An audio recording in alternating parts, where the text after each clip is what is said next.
Well, everybody else is more worried about trying to be perfect, and which is really a way of playing it safe. You'll be doing things that are unexpected.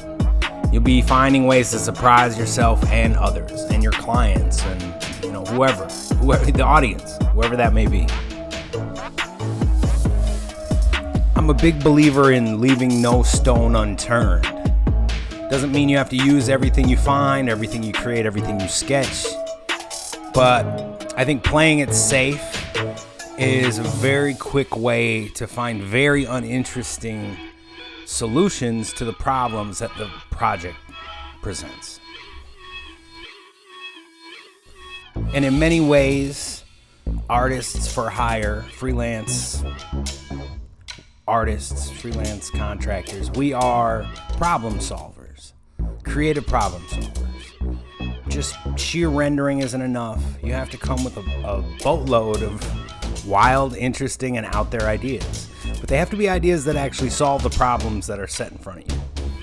And I think if you get into the bad habit of playing it safe, being a perfectionista, it lends itself to artists who kind of reach for the clichés.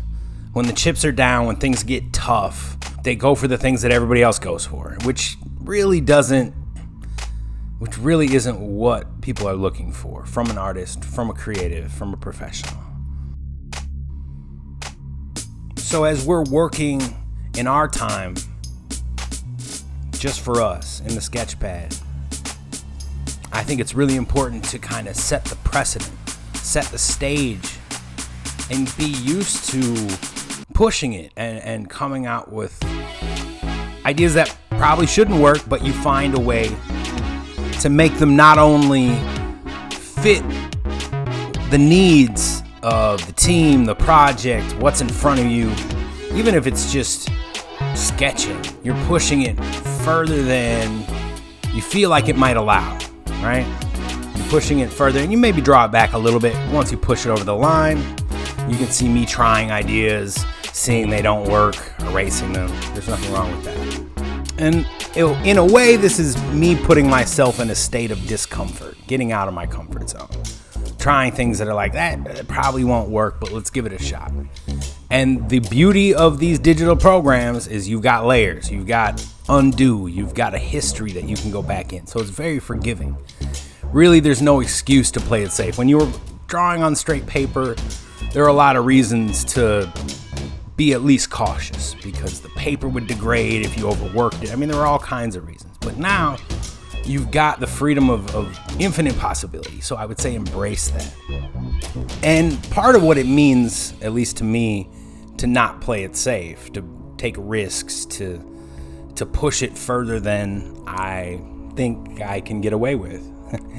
And I always want that circle of my understanding of competence to be expanding. And that comes from taking risks, trying things, seeing if there's a different way than my normal approach to any subject matter, flipping it, drawing it upside down. I mean, there are a million different ways to kind of reset how you look at what you're doing. But I think not playing it safe is huge because you're always going to be finding new things. You're always reaching outside of your safe little bubble. And I believe that art is one of these things that we share. It's like culture, food, music. There are things that are commonalities between all people. And art, creativity, expression of emotion, expression of the life experience that we've lived, it's so key to our experience, to sharing our human experience. I think it is one of the richest ways to express how we've lived, what we've seen. And if I'm going to get a chance to express myself to another person, I would like that to have some nuggets of surprise, some interesting things they weren't expecting in there. I would hate to serve up a platter of mundane and boring. Let's say it like that. And people do. That's a very common thing. And for the creatives who want to be remembered, for want to have an impact on the world, I think taking risks is par for the course. Something we should get used to doing even in our free time. because we're going to be expected to do that when it's our time to step on stage, or when it's our time to, our at bat, our time to take a swing at it. I think we've all seen a movie that we really liked, that was going well through the first and the second act, and then we got into the third act and they pulled something either cliche or just something we've seen before, and it's kind of like, it's a letdown. There's no other way to say it. And then we've all seen a movie that was going very well, and then they did something we didn't see coming, something we didn't expect. And it's an extra level of respect, creatively speaking. And I think it gets an extra jolt from the audience. It gets an extra oomph. In my neighborhood growing up, there were two kids that I remember very distinctly. There was one kid who was just rough and tumble out the door at, first crack of dawn, and probably didn't come home until the lights came on and it got dark. And I remember this kid was always everybody's friend. He had skin knees, and he would, be the leader of the pack. I really liked this guy. Good dude. Then there was another kid who I barely saw, also a nice guy, somebody I knew. We were kind of friends, knew each other from school, but his mom kept him locked in the house all the time because she wanted to keep him safe. And he looked very well kept, well dressed, nice kid, nice young man. But he didn't have the social skills of the other kid who had the skin knees and was running around with everybody, right? And that kid took risks. That kid flew off his bike. He got hurt. He did things, but he had fun. He was always had a smile on his face, this kid. Whereas the other guy, he was in the house all the time. I didn't see him as much, but when I saw him at school, he didn't have any bruises. He wasn't skinned up, or he didn't look like he flew off his bike at all, but he didn't seem very happy about it. He was a little socially awkward, and as nice as I tried to be with him, he wouldn't open it up because he was playing it safe, like his mama taught him to. So you can be the kid who gets a little jacked up flying off his bike but has a great time doing it. Take risks. Be a little wild with your creativity. Or you can play it safe, stay in the house, and maybe not meet as many people, maybe not make as many connections, because you're playing it safe. And nobody can tell you not to play it safe, because that's what you do even in your hometown. It's like, this is a choice. Each one of these things are choices. So I say make brave, creative choices. And if things break or explode because of it, well, you can always fix it. It's really no breaking it in a digital program. As long as your computer is working, you can keep working on it. When I was a little kid, I was a big fan of Winnie the Pooh, right?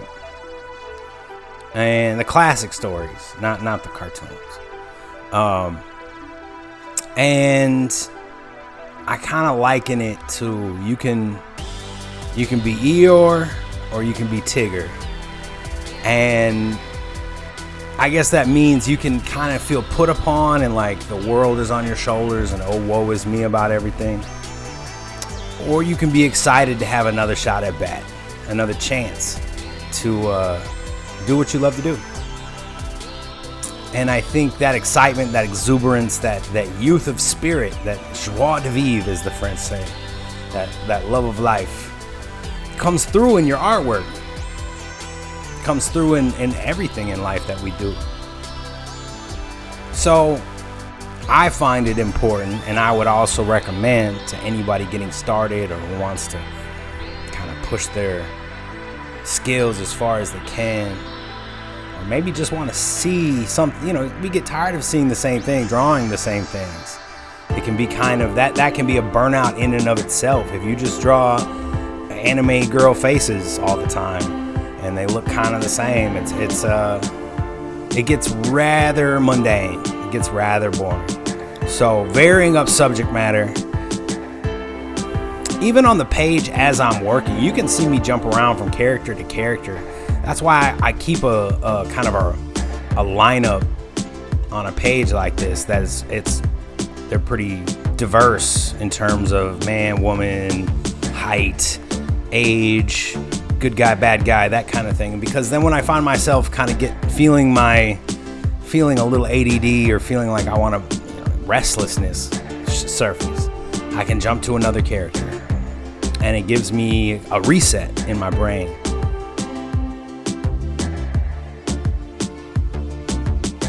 I think that's evident even in the line work, how we're feeling, especially when we're working in these non-sketchy lines, the ink lines, essentially.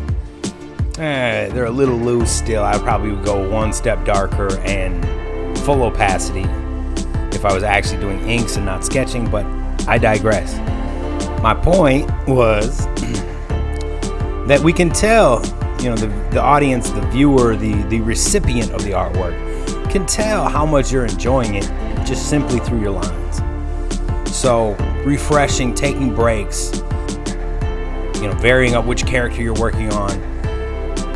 These are all very important steps to take when it comes to not having that boring line quality that comes when you're feeling the burnout, when you're feeling things that you've been working on the same thing too long and you're just hitting your head against the wall over and over again. They say variety is the spice of life.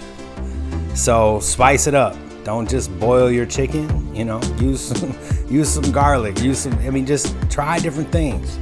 Try different recipes, see what's working, see what's not. And then try something different the next time.